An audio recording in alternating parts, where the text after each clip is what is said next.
Assalamualaikum geng. So bertemu lagi dengan saya Atar Wonder. Jadi ini adalah video yang kedua saya nak buat. Video pertama saya dah buat beberapa bulan lepas kot rasanya kan. Kita buat introduction pasal Atar Wonder dan apakah faktor-faktor yang membuatkan saya tertarik untuk berniaga bandar lah. Jadi ini video yang kedua saya nak share dengan korang semua. Okay, jom video kedua ni kita nak kemukakan soalan. Macam biasalah kita ada question answer. So soalan ni kita minta daripada kawan-kawan saya ataupun mana orang-orang yang saya jumpa dan tak main bandar, supaya soalan tu orang kata soalan fresh lah yang keluar. Jadi kita punya soalan ni taklah berat mana.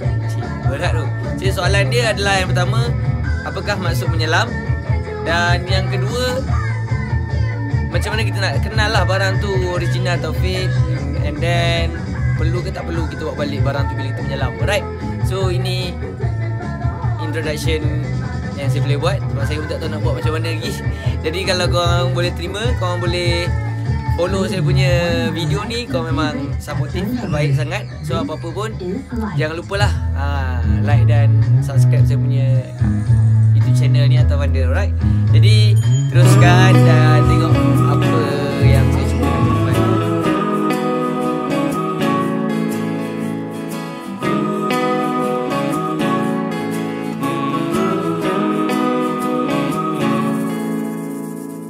Pagi ke pagi ku terjebak di dalam ambisi, seperti orang-orang berdasi yang gila materi. Rasa bosan membukakan jalan mencari peran. Keluarlah dari zona nyaman. Sembilu yang dulu biarlah. Okay, so soalan yang pertama kita talk pasal apa tu menyelam, maksud menyelam kan. Okay, so maksud menyelam ni ada yang orang tak faham. Kadang-kadang ada yang bela susah sikit kalau orang macam tu. Kalau orang macam tu kita nak kena cerita betul-betul. Jadi kita nak bagi ayat yang ayat pasar sikit ni ke, ayat-ayat yang kita selama kita nak cakap lepas kadang-kadang tak boleh faham. Okay, menyelam ni kita gunakan ni, maksudnya kita pergi cari barang. Kita pergi teroka lah kedai-kedai bandar yang kita tahu, ataupun menyelam dekat dalam apps, maksudnya dalam phone lah kan. Tu pun kita panggil menyelam. Yang kalau kita dah start cari barang, so kita menyelam lah maksudnya. Okay. Jadi menyelam ni semua orang kata semua industri gunalah. Kalau dalam boleh kata dalam industri pickers ni lah kan. Macam kita bandar ataupun use clothing, dua tangan, pakai Thailand ataupun bekas daripada Indonesia punya panggilan term dia. So kita pun menyelam jugalah, guna cari-cari barang, baju, topi, apa segala yang kita nak dapatkan lah. Jadi macam yang dia orang main-main barang-barang antik pun dia menyelam juga. Yang main mana collection barang-barang mancing pun menyelam juga. Main-main motor retro pun menyelam juga. So kita gunakan ayat menyelam ni kiranya relate dengan kita jumpa harta karun dalam laut lah. So kita menyelam sampai kat dasar tu kita jumpa barang kan. So itulah yang kita gunakan ayat menyelam tu. Okay. Dan seterusnya soalan yang saya nak jawabkan juga akan keluar kat tepi ni. Okay. So soalan tu pula, macam mana kita nak tahu barang tu legit atau tak legit, dan macam mana kita nak ambil tahu yang barang tu perlu kita bawa balik ke tak bawa balik. Okay. Untuk masalah nak kenal barang tu legit tak legit, kita kena juga study lah. Kita kena study pasal brand tu. So kita kena tahu juga macam mana nak tengok barang ni daripada segi label dia, tagging bawah dia ke, apa yang beza berbanding original dan juga fake. Sebab sekarang ni banyak sangat yang bawa keluar. Bila orang tahu barang ni, brand ni ada harga, so mulalah negara-negara ke ataupun setengah-setengah orang ke yang ambil kesempatan untuk bawa keluarkan pakaian tu. Pakaian tu lah pula berkondisi dead stock. Orang kata barang yang dah lama stok dah tak ada, ataupun new old stock. Dia bagi tahu barang baru ni tak pernah pakai lagi, Pak. So kadang-kadang customer ni tertarik sebab tengok barang tu dengan keadaan kondisi yang baik. Okey. Jadi untuk kita kenal lah barang tu, bagi saya punya pengalaman lah kan, sebab saya every month saya akan pergi menyelam kat luar negara. So kita nak tahulah industri luar ni macam mana, apa yang mungkin dekat negara luar tengah main. So saya nak ambil tahu benda tu. Jadi saya kena usaha untuk saya dapat wang modal supaya tiap-tiap bulan saya boleh pergi. Memandangkan beberapa minggu ni kita ada masalah dengan COVID-19, so saya punya tahun ni trip agak tergantung macam ni kan. So kita tak boleh nak sambung. Jadi kita kena tunggulah lepas dah kata clearance, okey, kita punya negara ataupun kita punya dunia dah back to normal, baru kita boleh fly, baru kita boleh gerak balik. Alright, so kita nak tahu barang tu power tak power, ataupun nak tahu barang tu original tak original, kita kena rasa, kita kena pegang, kita kena beli kan. Sebab itu kan pengalaman. Jadi kalau korang tak pernah bau teh ayam, tiba-tiba korang pegang, korang rasa macam mana? Teh ayam tu busuk tau, ataupun teh kucing ke busuk tau, tapi korang boleh pegang. Macam mana? So kita nak kena rasa, nak kena bau, baru kita tahu barang tu original tak original.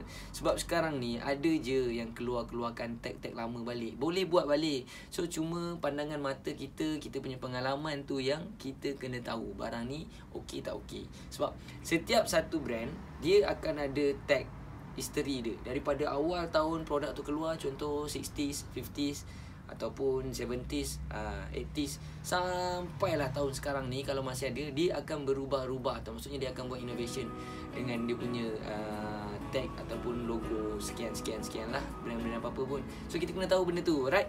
Bila kita tahu benda tu, kita kena tengok pula kategori. Contoh kalau awak nak tengok vintage ataupun orang kata branded lah, branded ataupun streetwear mungkin lah, maksudnya barang-barang baru, barang-barang latest kan, 20 series punya.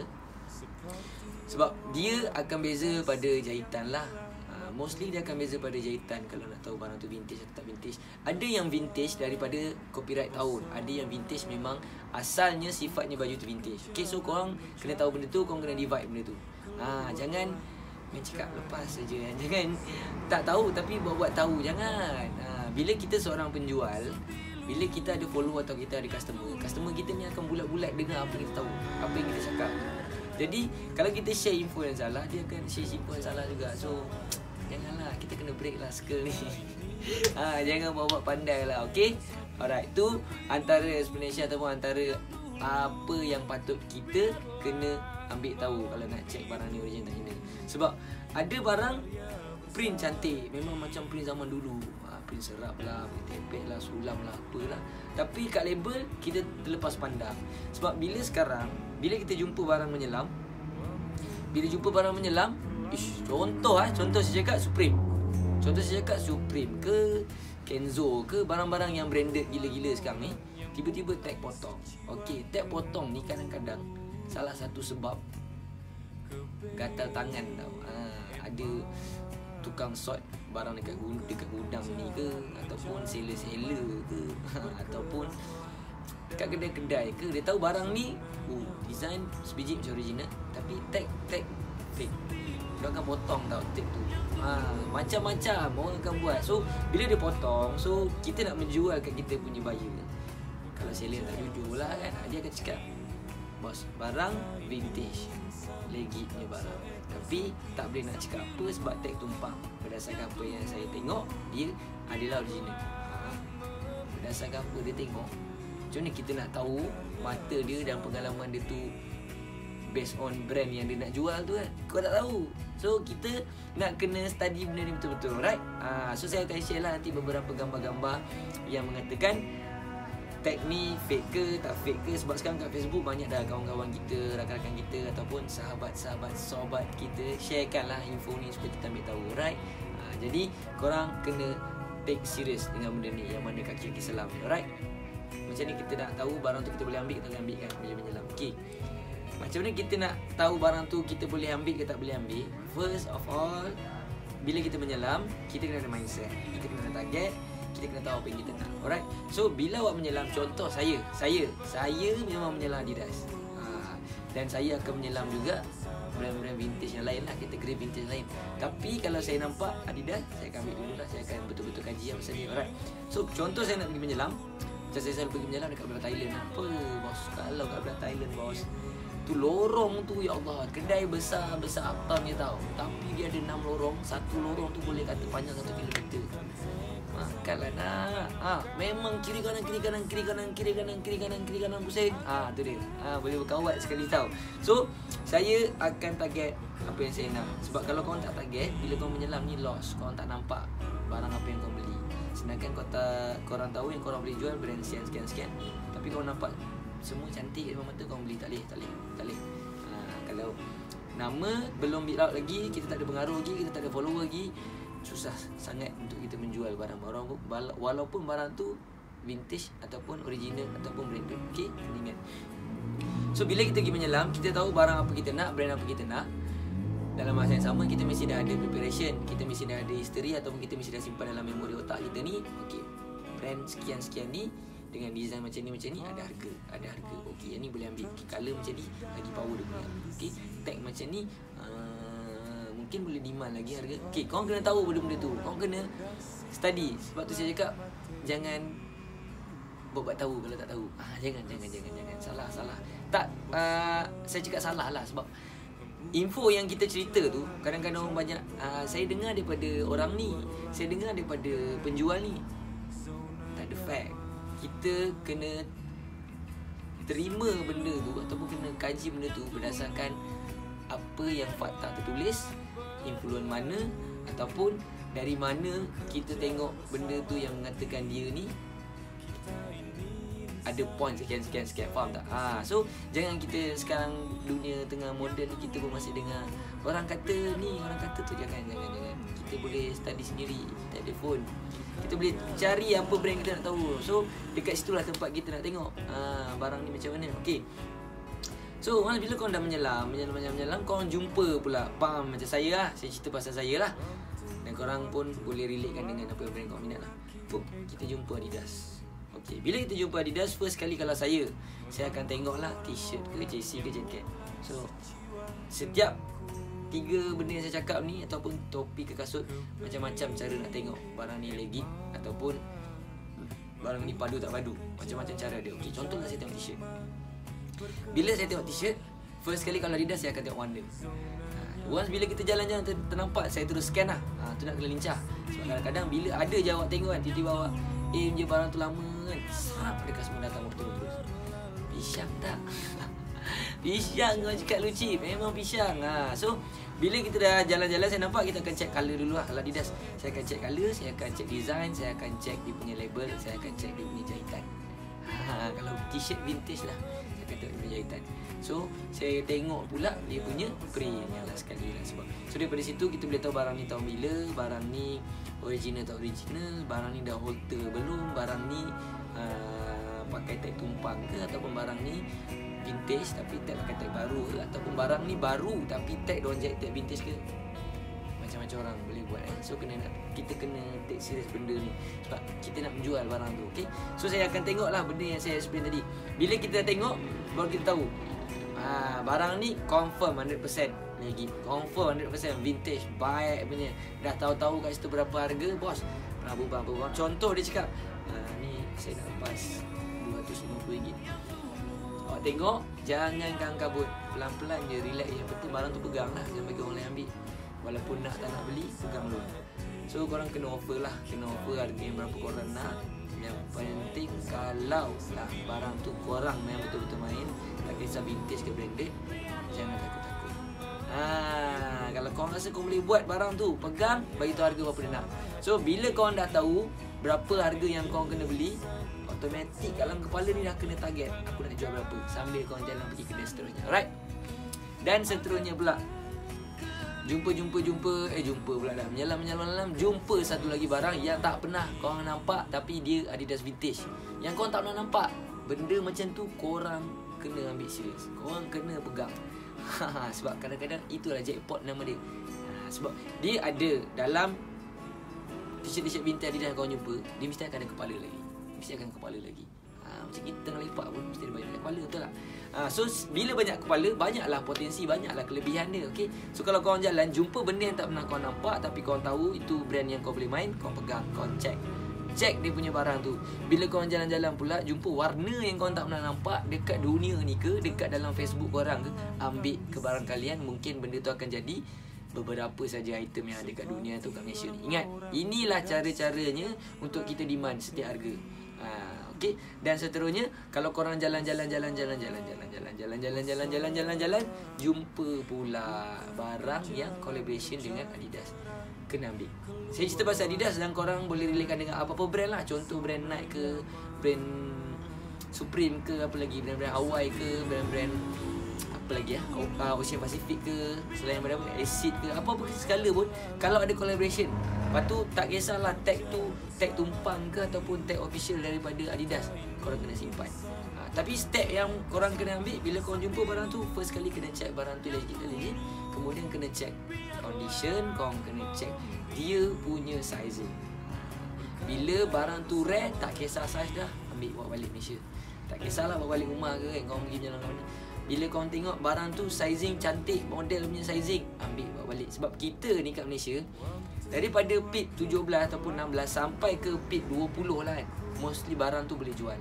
Boleh jual, ada player. Kalau 20 ke atas, selalunya harga dah tak tinggi, barang dah jarang jalan. Tapi tengok juga kepada player. Tapi nak dapatkan player yang pit 20 ke atas ni, jarang lah kan. Semua diorang leka, bukan leka, diorang tak ambil pot, diorang buat benda lain lagi bagus. Sebab kalau dekat negara luar, contoh saya banyak pergi dekat Thailand, pit besar ni makanan yang diorang boleh buat harga. Jadi benda tu kita kena tahu lah, supaya kita buat balik Malaysia, kita kena tengok game kita kat Malaysia macam mana. Alright. So sizing, condition, barang tu legit, keunikan barang tu, ataupun apa yang barang tu mungkin menjadi rare dalam koleksi korang ataupun koleksi geng-geng Adidas kat Malaysia. Ingat, benda tu korang kena take serious, dan itulah salah satu cara macam mana korang nak simpan barang-barang yang padu dan boleh demand harga. Sebab nanti next topik saya akan share juga macam mana kita nak letak harga dekat setiap pakaian tu. Okay, so inilah beberapa perkongsian yang saya nak cerita dekat korang, supaya korang tak terlepas ataupun korang tak terlebih-lebih bila menyelam ke, ataupun bila terlalu gairah bila jumpa barang-barang yang rare. Ingat, ada je barang rare tak ada harga. Sebab apa tak ada harga? Kadang-kadang barang tu bukan barang-barang yang korang jual, korang nak jual as a vintage lah. Sebab mungkin korang seller vintage, korang boleh jual barang vintage. Sebab itulah korang kata kita punya benchmark, kita punya aura atau setiap seller ni. Kalau korang kata korang jual barang branded, korang kena cari barang branded. Jangan main, korang kata apa, tangkap rambang. Jangan. Seller ni main barang ni kita ambil, orang yang tengah main barang ni kita ambil, Malaysia tengah top barang ni kita ambil. Kalau tak tahu history ke barang kalian, korang mau balik barang fake tu tinggi. Kalau korang tahu history, memang TikTok. Tapi kalau tak ada customer, kalau korang berani pegang, tak ada hal. Ingat, vintage, sakit dia macam mana? Sakit tu bila barang tak jalan. Bukan barang tak jalan sebab tak laku. Barang tak jalan sebab sebenarnya tak jumpa lagi customer ataupun player. Alright? Korang jangan rasa-rasa lemah. Sebab tu mental, physical, nak main vintage kena padu. Nak main barang-barang branded yang nak jual mahal, kena padu. Jangan gopoh, jangan golok. Kalau melepas, rugi. Kalau kata jual cukup ada untung pun tak ada masalah. Tapi jangan cerita. Contoh, harga nak lepas 1,200, bagi tahu dekat seller modal 1,100. Boleh percaya kan? Janganlah. Jangan tipu customer, jangan macam tu. Kalau saya nak jujur. Sebab apa? Tak salah tau kita nak demand harga tinggi-tinggi, sebab barang tu kita punya effort, kita yang cari, kita yang jumpa, makan duit tiket, makan duit tidur, makan duit makanan, kita punya makan dekat tempat kita pergi menyelam. So benda kita boleh letak harga dekat pakaian tu, sebab pakaian tu pakaian vintage.